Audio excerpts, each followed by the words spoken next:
Hello there, welcome back. Today I will tell you how to draw a dog easily. So let's get started.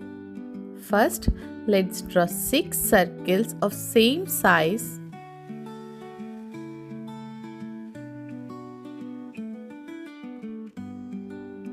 Draw an oval shape between second and third circles. And from here, let's draw the face. And now the ears,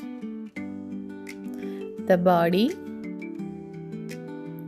now the eyes, eyebrows, the feet, and tail, and the mouth. Now let's draw the outline.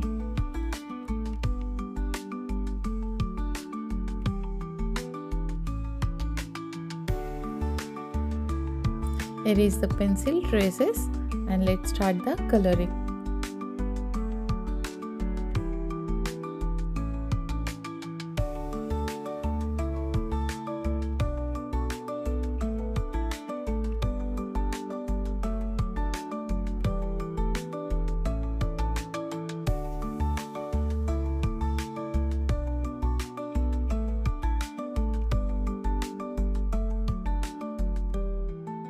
Okay buddies, see you in the next video. Till then, bye bye.